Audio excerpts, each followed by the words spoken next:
gentlemen, please welcome your moderator, Andrew Mueller.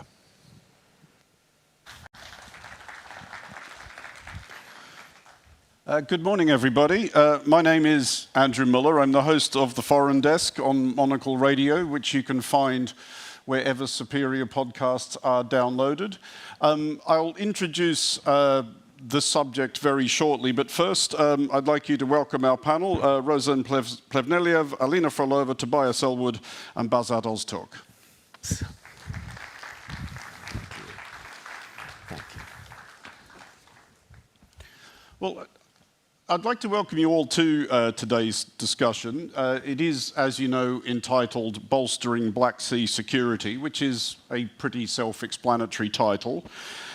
In some respects, it's quite hard, I think, to know how to assess the impact of the last 2.5 years of war on its northern shoreline, on the security of the Black Sea. On the one hand, Russia's war has been an obvious threat to Black Sea shipping. On the other, thanks to the efforts of Ukraine, Russia's Black Sea fleet is perhaps not quite what it once was. But it is arguable, I think, and historians here will know better, but given the history of conflict between and among the Black Sea's littoral states, the Black Sea has, I think, been relatively and perhaps surprisingly placid. And I did look this up, and before the previous conflict, there had been the current conflict that is, there'd been a fight between Russia's Black Sea fleet and Georgian patrol boats in 2008, a couple of engagements between Soviet and Axis navies during World War II, and then we're going back to, and I hope no one's bearing a grudge here, Bulgarian torpedo boats trying to sink an Ottoman cruiser in about 1912, and then the Battle of Kinburn during the Crimean War in 1855. So I think everybody ends up getting represented here. The question, I guess, is perhaps how we keep it that way. And Mr. President, first of all, when we think about Black Sea security, we're thinking about Russia, right? Is Russia really the only threat as things now stand? Absolutely, the biggest threat. Well, Putin as a new Hitler in the 21st century is bombing, he's killing, he's attacking, he's rejecting the right of Ukraine and the brave Ukrainian people to have their own country, to have their own borders, their own sovereignty, their own freedom and their own democracy. And we watched all over the years and the decades how, I have to say very clearly to all of you, the Russians might not be having a strong economy, they don't have a cause. And they don't make a history with something positive here, but they always have a plan.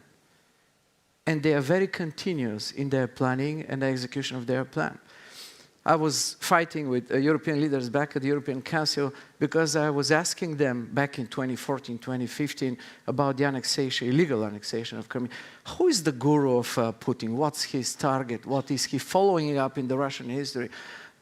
They would tell me, Madam Chancellor Merkel and the other, well, it's Peter the Great. No, it's not Peter the Great, because Peter the Great was a modernizer.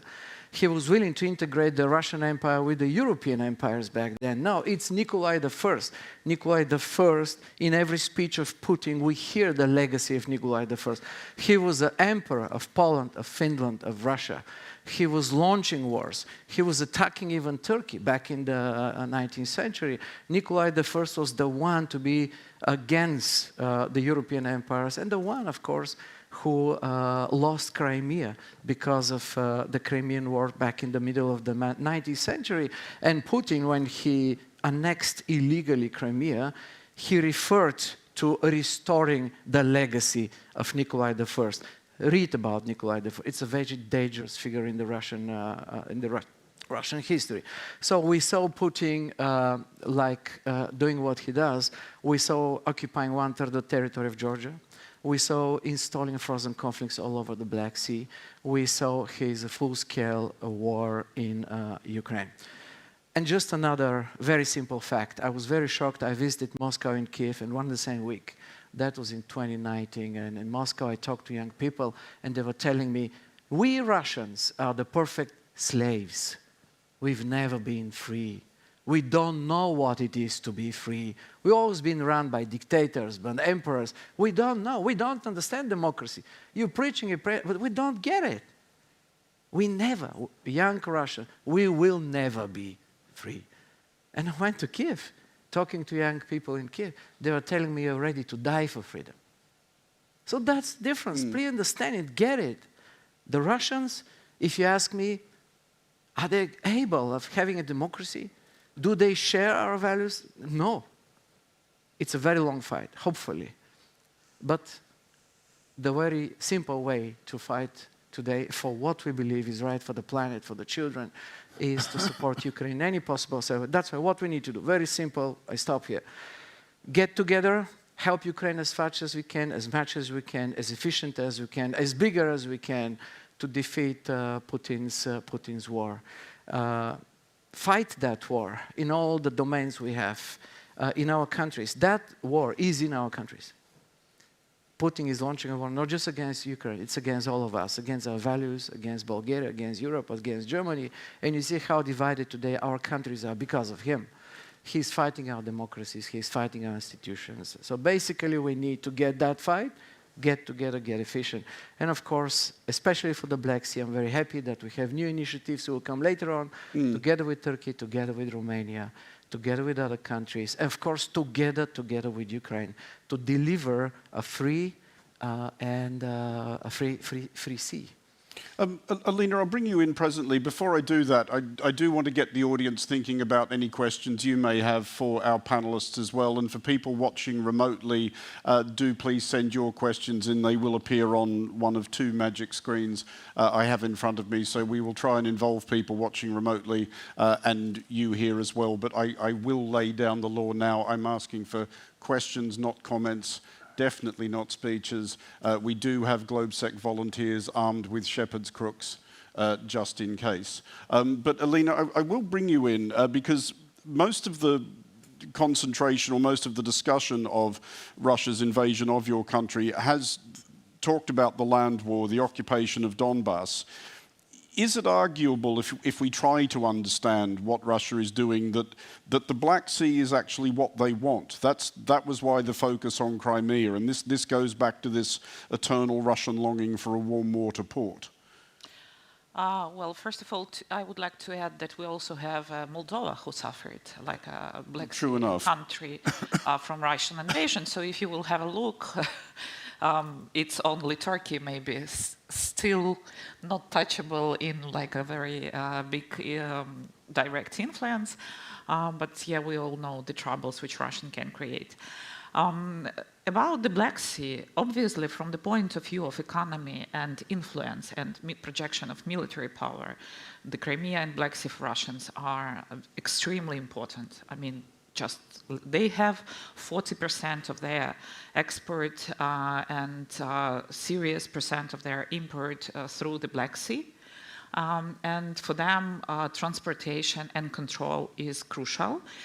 We can come back to the grain corridors. Yes, when they block actually the grain transportation corridors for Ukraine, they actually became almost monopolistic at the grain supply market. They steal the grain from Ukraine and they were just like selling it to. So they manipulate with the markets. But the goal of Russia is not Crimea, and this is not Donbass. They want to eliminate Ukraine as a state. This is their final goal. They can do it in different ways. They're very adaptive in their strategy. Actually, their strategy is to use weak points. So they have end goal, and their strategy is to use weak points. As soon as they see some gaps, they will directly target it. And they saw, and when the Soviet Union collapsed, actually, and you know that for many years we cannot sign with them actually the agreement about the acknowledging the territories, because it was constant argue about the Crimea. They were made 2 attempts before it to occupy it. Both of them were then coped by Ukraine. And actually, when they saw the weakness of Ukraine and non-readiness of Ukraine and non-readiness of our partners to protect Crimea, they took it. And yes, military, it's very important. We have a gas layers. which cannot be developed and supplied to Europe and Ukraine there. We have like a transportation route. They projected their power to Syria from that. They can influence and on very different regions. They have, due to having Crimea, they actually closed their survival systems and situational awareness system. So they now have like a huge knowledge about everything what's going on, not only in the Black Sea region. And what they try like with Azov Sea or with Caspian, they try to say, no, no, no, this is not sea, this is our internal lake. And the question of Azov Sea, which is not touchable now by many countries, it still will rise up because this is the part of this big conglomerate, and Ukraine consider it to be in international waters and Russia not. And we will see all the types of they will use all the possible ways to control the sea, you know, that they misuse the jamming, they do some spoofing, they have all the time claimed these drills when they cover the big side of the sea. So they will continue to do it in any way. And I think that the only way to stop this, at least for some period, is to come to second Paris Agreement, which we had after the Crimean War. Russia should be prohibited to have a military fleet in Black Sea. So we can stabilize situation there, we can establish the normal operations there, then we'll see what will happen in 50, 70 years after. Basat, I'll bring you in at this point because Turkey is, of course, arguably the crucial Black Sea nation, as in it's Turkey that essentially gets to decide who uses the Black Sea. You're custodian of the gates of the Black Sea through the Bosphorus and the Dardanelles.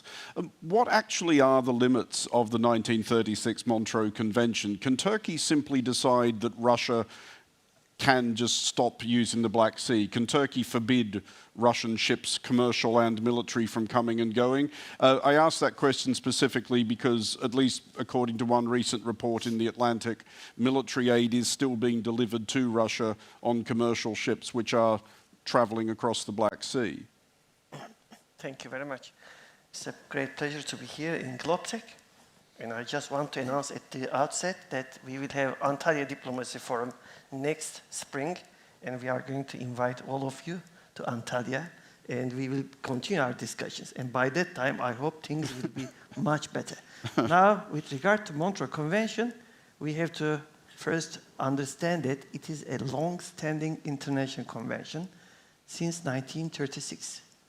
What does it mean? It was also enforced during Second World War. It was also enforced during 2008 Russia-Georgia brief battle over the Black Sea and some regions of Georgia. And it has survived a Second World War, another conflict between Georgia and Russia, and also even since the launch of this invasion in Ukraine, we have triggered the relevant provisions of Montreux Convention after 3 days in closed straits to the ships of the warring parties. So because of this reason, as you know, we have kept the escalation and tensions under control. This is an escalation management is so important and crucial. The Montreux Convention regulates the passage of vessels of war in a different context and commercial shipping in another context. And we have to also underline the fact that the Turkish straits are not international straits. These are Turkish straits. We have full sovereignty over them, but it's open to international navigation. So the regulation of the vessels of war passage and the commercial shipping are enshrined in the Montreux Convention. And there is also an acquis since 1936, for more than 8 decades. This acquis also is so important. We have implemented the Montreux Convention in full with great care and dedication to its spirit and letter. And we will continue. And because of this reason, you know that the Russian Black Sea Fleet is constrained and contained. So in the context of Black Sea, we have to also understand that NATO allies in the Black Sea, Türkiye, Romania, Bulgaria, And also, NATO partners, Ukraine, Georgia, when we considered the total coastal length of these countries and also see the Russian legitimate and legal shores, so therefore, except for Crimea, is 1/3 of what we have. So Black Sea is not dominated by Russia. Even I think Russia has serious problems with regard to freedom of navigation and other maybe rights and privileges in the Black Sea. And also, I would like to conclude by reminding that the NATO Vilnius summit in July enshrined a needed guidance for the whole allies. Paragraph 79 says, the allied regional efforts will uphold safety, security, stability, freedom of navigation, including through Montreux Convention at the Black Sea. And just less than 1 year before the Washington summit, we were able to launch the mine countermeasure Black Sea with Romania, Bulgaria. It was activated on 1st of July, just before the Washington summit, less than a year. These are drifting mines. This is also a real threat to the commercial shipping, and now we are at sea addressing this problem. Thank you. Tobias, I'll put to you a question which has come up on the screen because I think it does focus the discussion nicely. And I don't know whether to call it a simple question or an incredibly complicated one. I suspect it might be an incredibly complicated question phrased very simply. But the question is, what is the worst case security scenario where the Black Sea is concerned if we think ahead to the next year or so? Well, firstly, thank you for inviting me here. If I may just comment a little bit on the history of Russia, because it's only when you come to this neck of the woods in Europe do you appreciate that this conflict, the instability in Eastern Europe, isn't just about Ukraine. Ukraine happens to be where the war is. You go to the UK and there still is this idea that if you lift those restrictions on storm shadows and scalps and so forth, we can conclude, look what they did in Kursk, and we can wrap it up and we can all go home. And the President just touched on this. We need to understand the Russian mindset of what Putin actually wants to do. He is now the most powerful man in Europe, more powerful than Stalin, who he tries to emulate. And it's understanding the Russian mindset, not just Putin's, but what Russia has done in the past. Go back to Ivan the Terrible. He pushed east. Catherine the Great pushed south, actually, into this very area we're talking about. Peter the Great pushed north. And of course, Stalin pushed west. It's like that game of Risk, if you play that. The green is always hard to defend. How do you defend? You attack. And we've been lucky the last 30 years that since the end of the Cold War, we've got into this perhaps risk-averse place where we think Russia has now joined the international community. It hasn't. That wasn't normal Russian behavior. Russia, Putin, is resorting to type. That's what's happening here. This isn't just about Ukraine. This is about a wider geopolitical plan that Russia and Putin are trying to push. And the motherland does it well because its ability to endure harm is far greater than the West itself. And the Black Sea is actually where it's playing out, absolutely critical.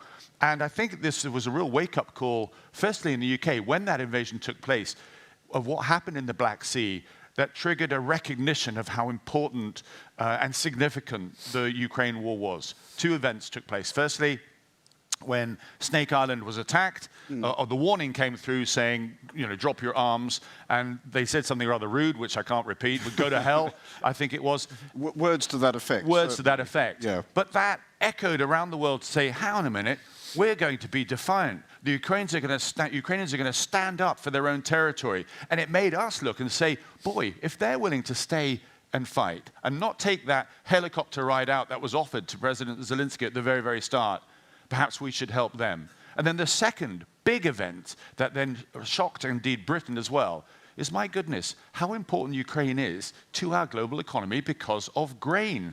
It is a breadbasket, not just of Europe, but of Africa as well. Food prices in the UK jumped up by 15%. Food inflation knocked on, and that hit everybody's pockets because those ships couldn't get out. It was in our interest, not just because it's the right thing to do to support Ukraine, but also because economically it was the important thing to do. And a recognition of how globalization is so intertwined between security and our economy. They are now as one. You must have one if you want the other as well. And what we're seeing in the Black Sea now, first of all, is the determination to create that new maritime passage to be able to get those grain ships out, absolutely crucial. But this bigger picture of defending international seas is something that I'm afraid the West has become too timid to do. And we're seeing it in the Far East with China as well. There needs to be a greater collective ambition and will, determination to actually defend the international rules-based order. The Montreux Convention is part of that, but the rules of the international seas apply also in the Black Sea as well. What are we actually doing about it? We're giving the weapon systems to Ukraine, but actually it's in our interest to be there in some form or other, perhaps with an international treaty, organization, or top cover, but to actually say this isn't Russia's terrain. This isn't Russia's back door that they can actually operate. Why is it that they were the ones that determined the agreement for that first maritime corridor to be created? It's nothing to do with them. It was Ukraine waters into international waters, then through the Bosphorus Straits. Nothing to do with Russia, but then Russia had to be at the table to sign the document itself. We should have looked Putin in the eye and say, no, we're going to create an international corridor, that we're going to actually, not only that, manage it. I suggested that even British naval ships be allowed in there, agreed by Turkey, to protect something which is a humanitarian support for Ukraine. This is all the bigger picture about what Russia's intending to do, but the West also creating a greater Cold War statecraft capability to be able to support Ukraine for the wider stability of Europe. Mr. President, I know you wanted to jump in there. Just before you do that, once we've heard from him, I do want to see some hands in the audience, so start thinking about questions you may have. Mr. President. You asked the most important question, the worst case scenario. Let's think about that. Let me shock you a bit, but I believe this is true, and it's coming, and that's the plan of Putin. Now, go back 30 years ago. Ukraine and Poland, same size, same countries in a way, same GDP. Ukraine was staying into the Russian orbit. Poland started making brave reforms. Today, Poland is just a wonderful, strong, democratic, strong, amazing, free country. Ukraine could be the same. So here is a very simple. Ukraine has just two options, either to be a new Poland or to be a new Belarus. Putin wants Ukraine to be Belarus. What Putin wants is very simple. In their ideology, 200 years ago, back to Nikolai I, it's about the Russian world. It is basically mostly based on Ukraine, Belarus, Russia. It is what he wants, to install a dictator in Ukraine. He prepared one, Medvedchuk, if you remember. So have a dictator like in Belarus, and everybody who is free, democratic, and fights for freedoms will be declared fascist, and then we know what will happen. And then he will annex Belarus and Ukraine to unite the Russian world. Who's next? You will say Estonia, no. Nordic countries, completely no. Those Nordic, Scandinavian countries are so well organized. They're so strong. They're so solidar, and NATO is there. Forget it. It's Moldova. He's already there. The playbook of Putin is there. His agents are there, KGB agents are there, dividing minorities, his propaganda, his oligarchs. We can gamble about the name of the one who will confront Maya Sandu in Moldova. And that's our nightmare. For Romania, Moldova is an extremely important country. That's part of their legacy. Moldovan wants to be free, they want to be, but Putin has a plan, and Moldova will be destabilized. The very easy way for Putin, when it gets worse, for him, is to destabilize Moldova and Bosnia and Herzegovina. And he's preparing that too. That's coming. Can I just add a quick sentence on that? Because that's absolutely right. If we go back to prior to the invasion itself, Zelensky requested NATO troops to come in. I spoke to a very senior NATO commander. I said, could you do it? He'd already done the paperwork. The staff work was there. 16th Air Assault Brigade, 82nd Airborne, ready to be moved into Ukraine prior to the invasion, because we knew that they were gathering their troops around there to be able to look Putin in the eye and say, bring it on. It would have been that Cuban Missile moment. Absolutely right.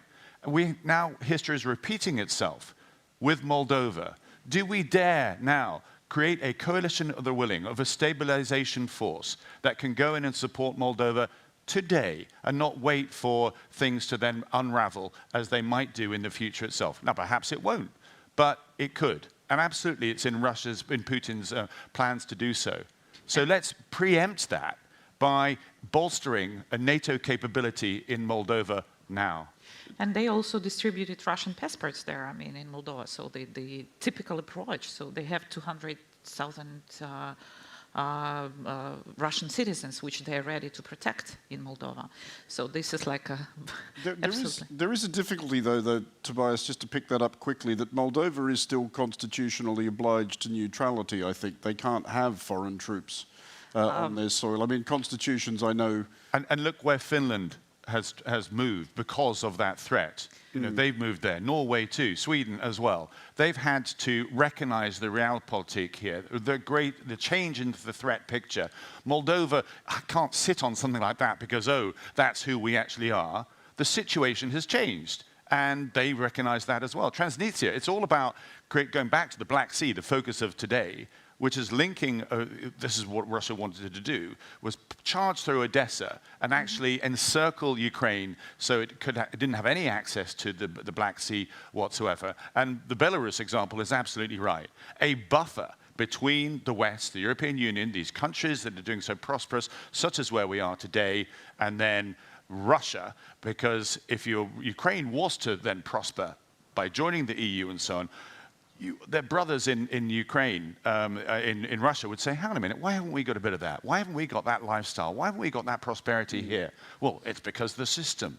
And then, of course, a dictator is threatened by the transparency, the democracy, the accountability that you get with Western construct. Basat, there's a point here I'd like to bring you on, because given everything we've talked, do you think there is really anything to be gained in maintaining any kind of relationship with Russia among the other Black Sea countries now? I guess what I'm asking, to boil it down to one particular example, in the current context, does it make much sense for Turkey to allow Rosatom to build its nuclear complex at Akuyu? I think Turkey is also still the second largest importer of Russian fossil fuels.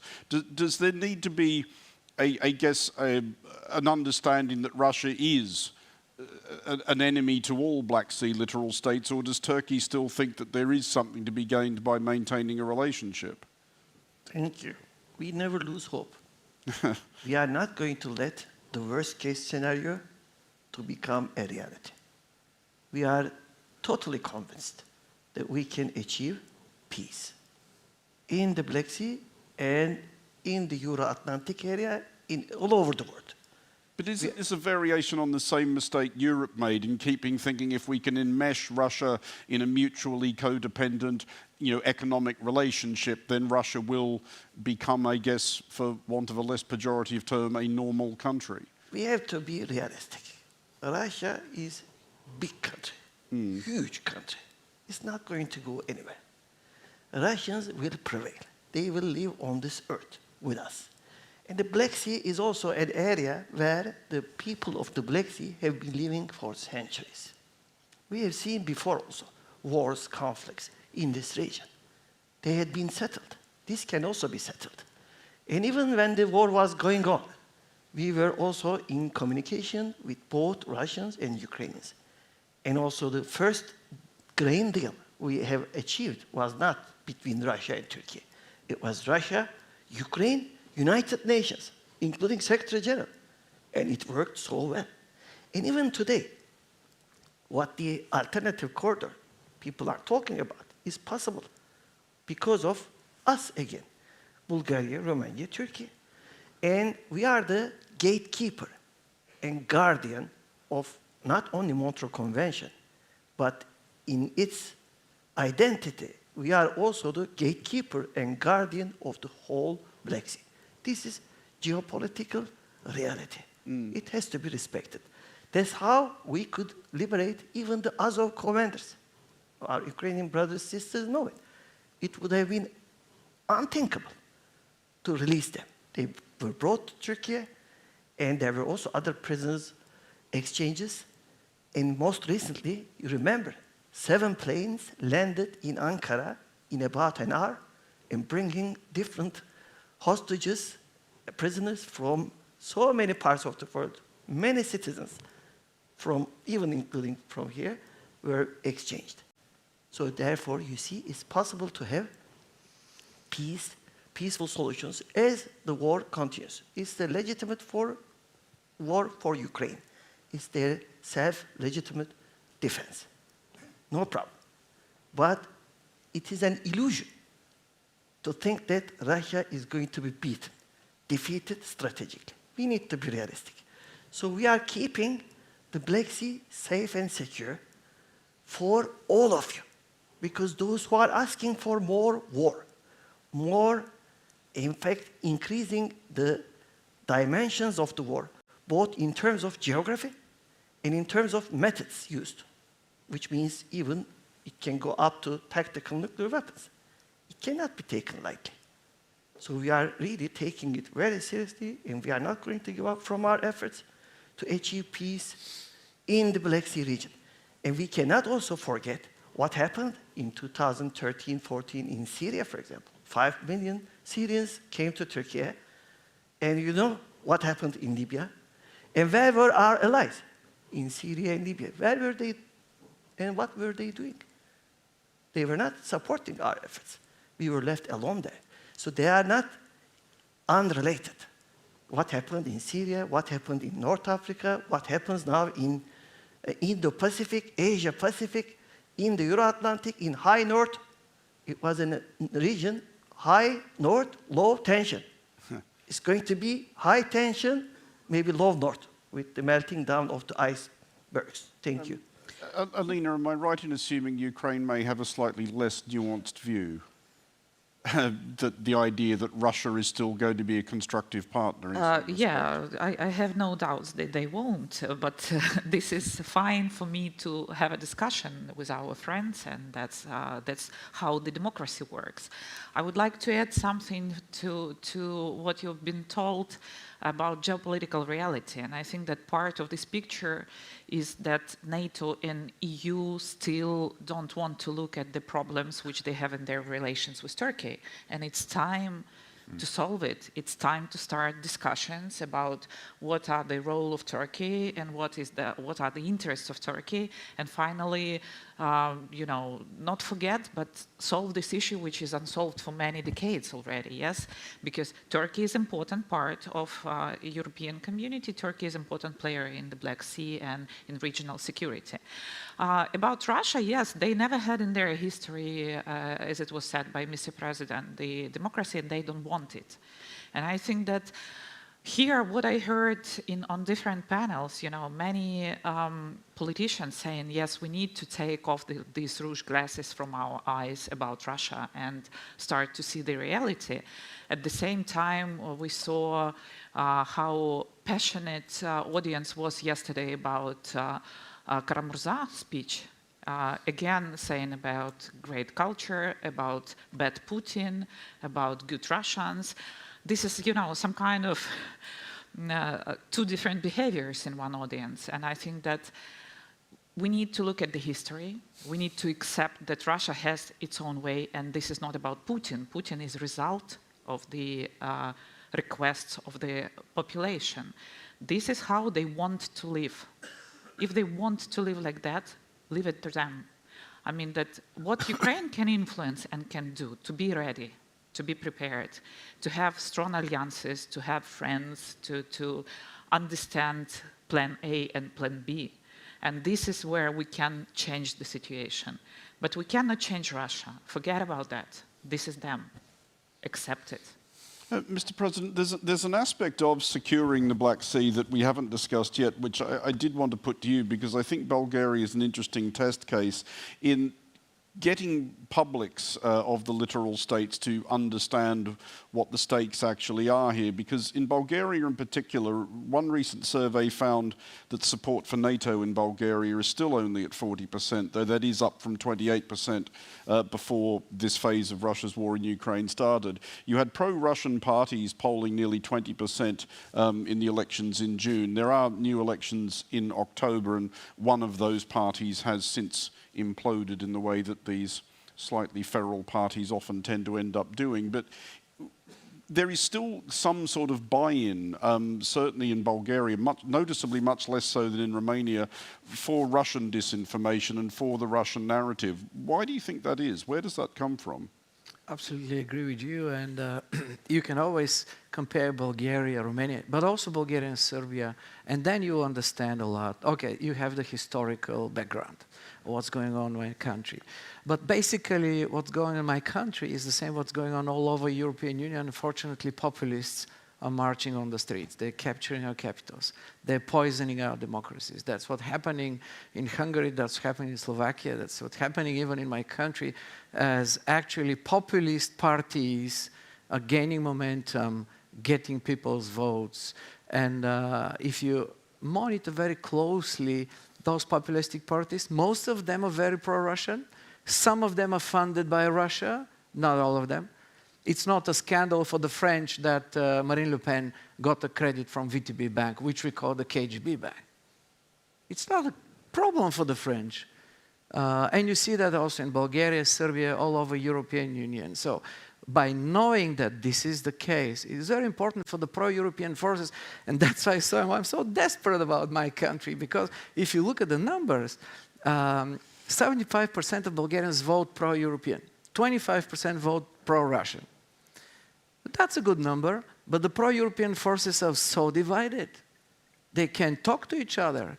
And that's my drama, because actually the Bulgarians, if you look, Bulgarians, 85% say European is something very nice. 40% of the Bulgarians say NATO, but do you know what's the rating of Putin? Let me give you very interesting numbers. Day before war in Ukraine starts, rating of Putin in Bulgaria, rating of Putin in Serbia. Countries are alike, very close to each other, same locations. Putin rating Serbia, 65%. Putin's rating in Bulgaria, 50%. He launches the war. 1 month after, Putin's rating in Bulgaria, in Serbia, increases from 65 to 85%. In Bulgaria, goes down from 50 to 25. Today is below 20. So that tells you something about the Bulgarians, that are peaceful people. And they saw who's bombing, who's killing. They don't like that. So we should use that momentum. But for God's sake, I preach and play for the Bulgarian now acting leaders, the pro-European, come together and understand today's divisions in the world, but also in Bulgaria, even in the United States, is Democrats, populists. Democrats, please come together, fight populists. Do we have any questions from the floor? Do we have any hands from any curious, enthusiastic audience members anywhere? We do not. I shall then carry on. Tobias, you raised earlier the prospect, as may have been, of the Royal Navy being deployed to the Black Sea to shepherd grain ships back and forth from Ukraine's ports. If we think in terms of securing the Black Sea for the future, is it just a question of the littoral states in particular having bigger navies, or does that potentially create as many problems as it solves?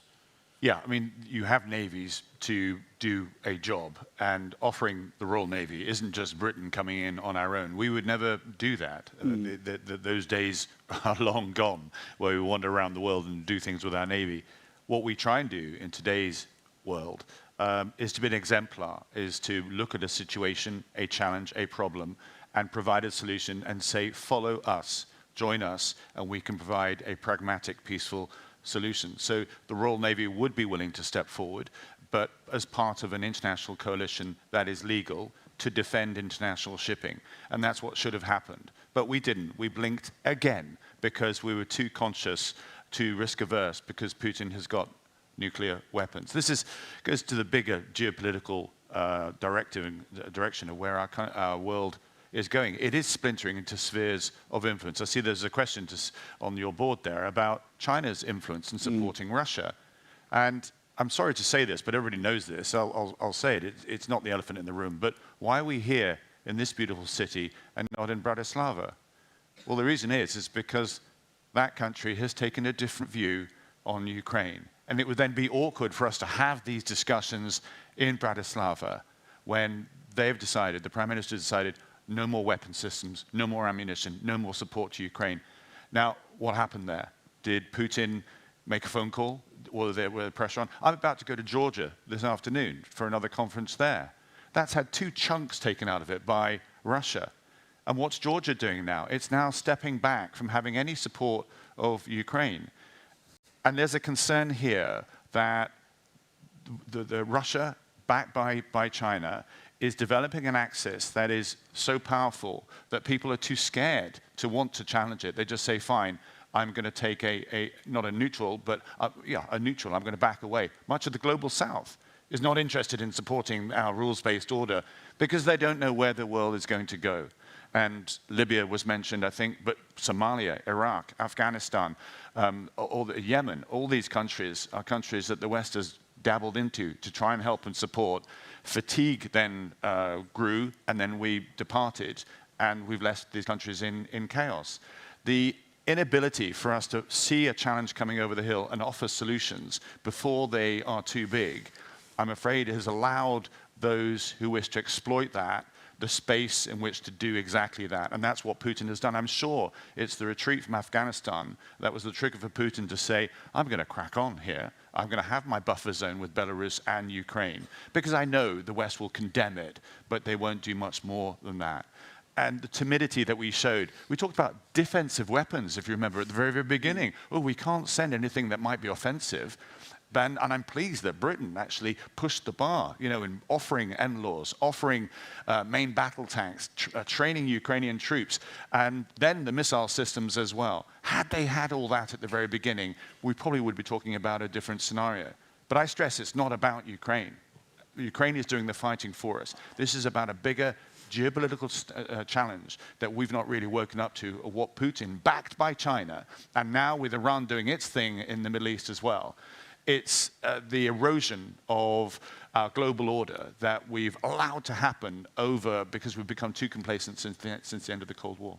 There's a couple of questions about naval power I do want to get into and what role it can play in securing the Black Sea. And Alina, I'll put this to you because it is something that Ukraine has been understandably proud of during this war, that it has basically won a battle at sea without actually having a navy of its own. Have we learnt from Ukraine? Because obviously Ukraine is thinking about how it will defend itself once this war is over. Is naval power going to be a big part of that, or has Ukraine spent 2.5 years demonstrating to the rest of us, as well as Russia, that naval power, as we once understood it, might be a bit overrated? No, it's not overrated. It should be. It's like must-have, and Ukraine actually has adopted the maritime security strategy, where we declare that we are a maritime nation and we will project our interests in the Black Sea and above, because we saw what does it mean, isolation, when we try to isolate our mind only to Ukraine and to understand how we will protect our, lands, and that's it. Sea is extremely crucially important for Ukraine from the point of view of economy. We have 40% of our economy before war connected to the sea transportation. You saw all the troubles with transportation which happened. So that's not the issue. Well, I sometimes hear that after the war, Crimea would be demilitarized. No, it won't be. I mean, that it would be a serious military power, with, of course, the components of normal economy, but it's always for next hundreds of years would be something where the Navy would be based, because we cannot let ourselves to have the same. About the Ukrainian strategy, yes, obviously we in situation when we need to invent something asymmetric, and we do understand that we cannot build up ships, and even those which were built up, we cannot deliver, and if we can deliver them, we cannot protect them from the Russian attacks, so it has no sense. We invented these drones, and I think that this is the beginning, and this is something which changed very much the future war for all the nations. You see how important drones are here, and how this robotics war influenced the picture. And yes, this demonstrated that even having less power, less money, less people, but being inventive, you can win the war in the sea. And I hope that the next our step would be to have a balance in air. And that's very realistic tasks, which we pay the high price. But I think that it's something which should be immediately learned by our partners, because it's cheap, it's quite effective. And I know that, for example, Taiwan is not only watching, but they already started to modernize their naval component, because for them it seems to give the answer for the question which has no answer before. And it somehow balanced the possibilities of the big states and smaller political states. And I think it will make the world more, I don't know, right-ordered, let's say, when all the voices of all the nations can be heard. Because what we see now, the whole world is just orienting at the stronger Russia, because they have nukes. Ukrainians create nukes. Of course, this is one of the jokes, that if the government will say create nukes, in 2 days we will have it. We can do everything. But I don't think that this is the right way to go. I think that the right way to go to balance the systems. Basat, it prompts a question for Turkey, though, which currently is the dominant naval presence in the Black Sea. Would Turkey be reasonably relaxed, do you think, about the idea of other countries, even Turkey's allies, emerging as Black Sea powers? Do you foresee there being any prospect of rivalry among non-Russian Black Sea countries at some point? I have to refer to what I had said at the beginning. We have set up a guidance agreed by 32 allies at the level of heads of government and state. In the Black Sea, the allied regional efforts will be in the lead for safety, stability, security, freedom of navigation.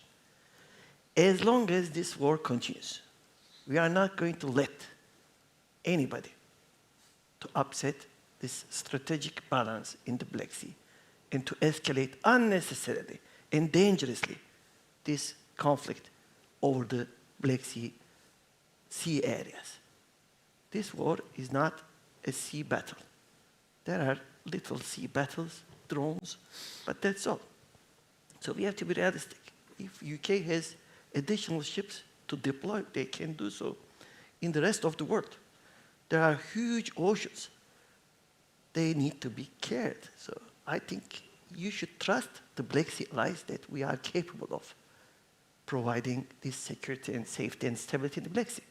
Turkish Navy has a submarine, has a maritime patrol aircraft, has surface ships, drones, every day, every night, patrolling the Black Sea.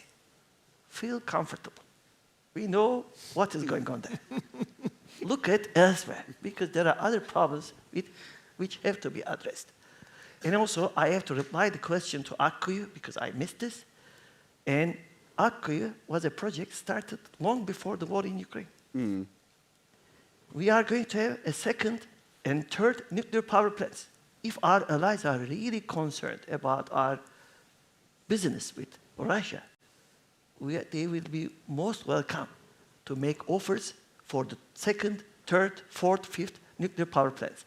We have also diversified our energy supplies. We provide 57% of our energy from renewables. We get oil and gas from all over the world. We have 5 LNG terminals. You remember when the war started, Germany had nothing, zero. We had anticipated problems in the future and built 5 LNG terminals. So we are the largest importer of US also LNG. And if you look at others like India, the maybe most profitable business of oil is happening between Russia and India and China. So we are so comfortable and feeling in peace in this case. Thank you. Tobias, I know you wanted to jump in there as well. We've got about 50 seconds left, so if you could add a kind of valedictory tinge to whatever you wanted to say, that will get us there nicely. Yeah, I think we've covered some important questions that need to be answered today and not and left for the future. I would just say, as a maritime nation, the United Kingdom, 95% of our stuff arrives by sea. 95% of our data comes by sea as well. So us protecting the international seas is ever more important because of this changing character of conflict. And that's what we're seeing in Ukraine. It's just not military might on the battlefield itself. It's everything in the grey zone as well. And that is what Russia is particularly good at. You could argue that Russia is actually at war with the West. In fact, I think easily to say so. Certainly they're at war with Britain. We've had assassinations in Britain by Russia. We've had cyber attacks weekly, almost daily, from Russia. We've had espionage and sabotage and so forth from Russia as well. That all happens. That is the grey zone warfare that is taking place. We are sliding, we're already in a Cold War, but unlike the last. And we're sliding into a world war, but unlike the last. A world at war with lots of small conflicts, but mostly in the grey zone, and we haven't woken up to that yet. Thank you very much for that, and thank you all for your attention. That is the end of today's discussion. There are refreshments in the foyer. The final session of GlobeSec 2024, the splendidly optimistically entitled Russia Beyond Putin, will start at 12:10, so do stick around for that. But for now, thanks very much to our panelists. Thank you.